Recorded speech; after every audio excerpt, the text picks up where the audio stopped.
বাংলাদেশের সর্বশেষ গুরুত্বপূর্ণ আপডেট সংবাদে আপনাকে স্বাগত। শুরুতেই সংবাদ শিরোনাম, পরে বিস্তারিত। শুরুতেই জানাবো, প্রধান উপদেষ্টার সঙ্গে সাক্ষাৎ করতে যমুনায় বিএনপির ৫ সদস্যের প্রতিনিধি দল।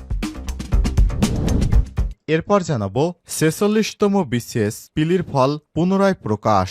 ৪৬তম বিসিএস প্রিলিমিনারি ফলাফল আবার নতুন করে প্রকাশ করেছে সরকারি কর্ম কমিশন পিএসসি। এতে মোট উত্তীর্ণ হয়েছেন ২১,৩৯৭ জন। আর ২৭ নভেম্বর পিএসসির এক বিজ্ঞপ্তিতে বিষয়টি জানানো হয়েছে। এরপর জানাবো, চিন্ময় ইস্যুতে ভারতের বিবৃতি, অনধিকার চর্চা বললেন উপদেষ্টা নাহিদ। তথ্য সম্প্রচার মন্ত্রণালয়ের উপদেষ্টা নাহিদ ইসলাম বলেছেন, বাংলাদেশ সম্মিলিত সনাতনী জাগরণ জোটের মুখপাত্র চিন্ময় কৃষ্ণ দাসকে গ্রেপ্তারের ঘটনায় উদ্বেগ জানিয়ে বিবৃতি দিয়েছে ভারতের, এটা অনধিকার চর্চার শামিল। আজ একটি গণমাধ্যমের সঙ্গে আলাপকালে তিনি এসব কথা বলেন। এবারে জানাবো, অবশেষে সেন্ট মার্টিনমুখী পর্যটকদের জন্য সুখবর দিল কক্সবাজার জেলা প্রশাসক। যে রুট দিয়ে চলাচল করবে জাহাজ, অবশেষে সেন্ট মার্টিনে পর্যটকবাহী জাহাজ চলাচলের অনুমতি দিয়েছে কক্সবাজার জেলা প্রশাসক। আজ কক্সবাজার সেন্ট মার্টিন নৌরুটে পর্যটকবাহী জাহাজ চলাচল শুরু হবে।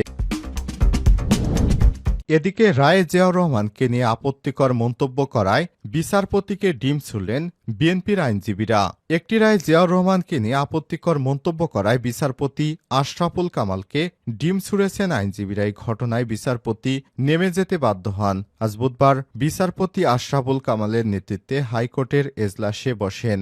যখন আইটেম ১২ নম্বর চলে সময় একদল আইনজীবী এজলাসে প্রবেশ করে বলেন, আপনি এজলাস থেকে নেমে যান। এরপরেই তারা তাকে ডিম ছুড়তে শুরু করে। এবং সর্বশেষ জানাবো, বাংলাদেশের ডেপুটি হাই কমিশন ঘেরাও, আমদানি রপ্তানি সহ ভিসা বন্ধের চূড়ান্ত হুঁশিয়ারি। বাংলাদেশের সনাতন নেতা চিন্ময় কৃষ্ণ দাসের মুক্তির দাবিতে কলকাতায় আগুন জ্বালানোর হুমকির পাশাপাশি প্রয়োজনে বাংলাদেশের সঙ্গে ভারতের আমদানি রপ্তানি সহ সব ধরনের ভিসা বন্ধ করার চূড়ান্ত হুঁশিয়ারি দিয়েছে ক্ষমতাসীন বিজেপি। আজ কলকাতায় বাংলাদেশের ডেপুটি হাই কমিশন ঘেরাও অভিযান শেষে এমন ঘোষণা দেয় বিজেপি নেতা এবং ভারতের পশ্চিমবঙ্গ রাজ্যের বিধানসভার বিরোধী দলের নেতা শুভেন্দু অধিকারী। এর আগের দিনও ইসকনের হিন্দু নেতা অধ্যক্ষ চিন্ময় কৃষ্ণ দাসকে গ্রেপ্তার নিয়ে উদ্বেগ প্রকাশ করেছিলেন বিজেপির ওই নেতা। তিনি বলেন, এই খবর পেয়ে আমরা বিচলিত এবং চিন্তিত। প্রিয় দর্শক, এতক্ষণ শুনছিলেন সংবাদ শিরোনাম, এবারে বিস্তারিত। তবে তার আগে বন্ধুরা, অনুরোধ থাকবে এই সংবাদটিতে একটি লাইক দিন। এই চ্যানেলে আপনি নতুন হয়ে থাকলে আমাদের সংবাদটি দেখতে দেখতে চ্যানেলটি সাবস্ক্রাইব করে রাখুন। কমেন্ট করে বন্ধুরা আপনার মূল্যবান মতামত জানিয়ে দিন আপনি বিশ্বের কোন দেশ থেকে বা বাংলাদেশের কোন স্থান থেকে আমাদের সংবাদটি দেখছেন এবং শুনছেন।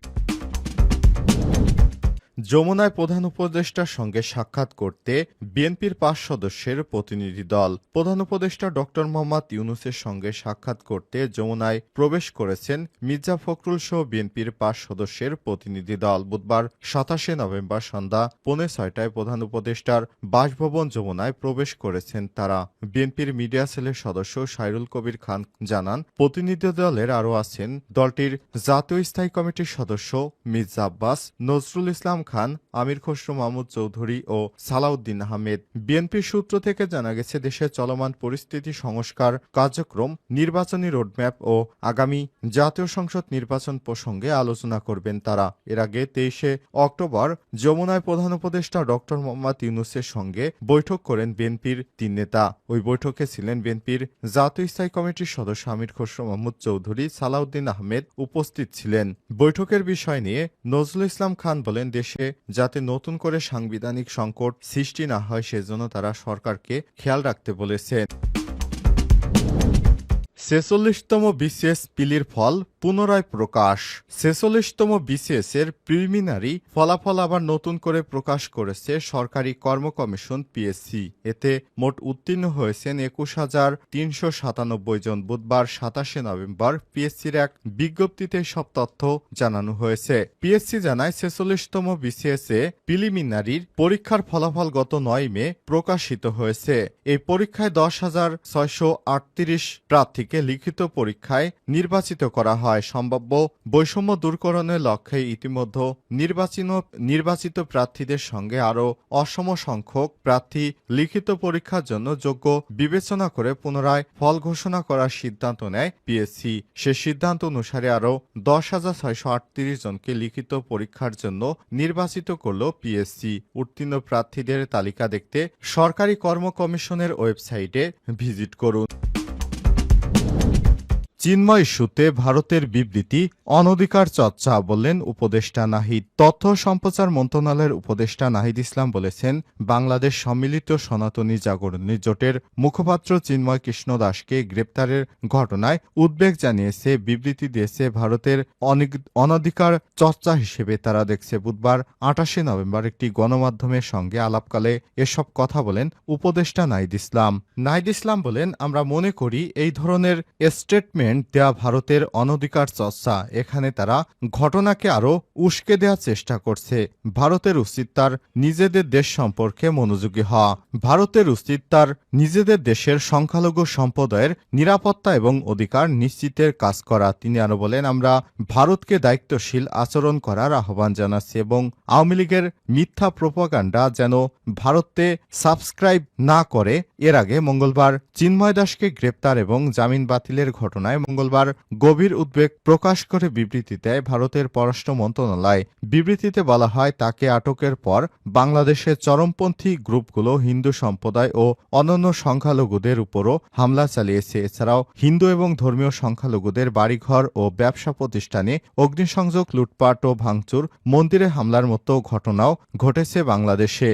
কিন্তু ভারতে এর আগে মুসলিমদের বাড়িঘরগুলো বুলডোজার দিয়ে উড়িয়ে দেয়া হলো, সে বিষয়ে ভারত কখনো মুখ খুলেনি। তারা শুধু বাংলাদেশের সংখ্যালঘুদের নির্যাতনের বিষয় বলছে। কিন্তু ভারতে যদি কোনো সংখ্যালঘু মুসলিমদের উপর অত্যাচার হয় সে বিষয়ে কখনোই কথা বলতে দেখা যায়নি ভারতের সরকারকে। তারা সব সময় বাংলাদেশের অভ্যন্তরীণ বিষয় নিয়ে নাক গলানোর চেষ্টা করে। অবশেষে সেন্ট মার্টিনমুখী পর্যটকদের জন্য সুখবর। যে রুট দিয়ে চলাচল করবে জাহাজ। অবশেষে সেন্ট মার্টিনে পর্যটকবাহী জাহাজ চলাচলের অনুমোদন দিয়েছে কক্সবাজার জেলা প্রশাসন। বৃহস্পতিবার 28 নভেম্বর থেকে কক্সবাজার সেন্ট মার্টিন নৌ রুটে পর্যটনবাহী জাহাজ চলাচল শুরু হবে। প্রতিদিন যেতে পারবেন 2000 পর্যটক। তবে সাম্প্রতিক নাপ নদীতে ডুবোচর জেগে ওঠার কারণে নাব্যতা সংকট এবং মিয়ানমার সীমান্তে গোলাগুলির কারণে নিরাপত্তার অভাবে আপাতত টেকনাফ থেকে জাহাজ চলাচলের অনুমতি দেওয়া হচ্ছে না। শুধু কক্সবাজার শহর থেকে জাহাজ চলাচল করবে। সেন্ট মার্টিন পর্যটন নিয়ন্ত্রণ সরকার গঠিত কমিটির প্রথম সভায় মঙ্গলবার 26 নভেম্বর রাতে এমন সিদ্ধান্ত নেওয়া হয়েছে। পরিবেশ ও বন জলবায়ু পরিবর্তন বিষয়ক উপদেষ্টার নির্দেশনা মেনে কক্সবাজার শহরে বিআইডব্লিউটি এর ঘাট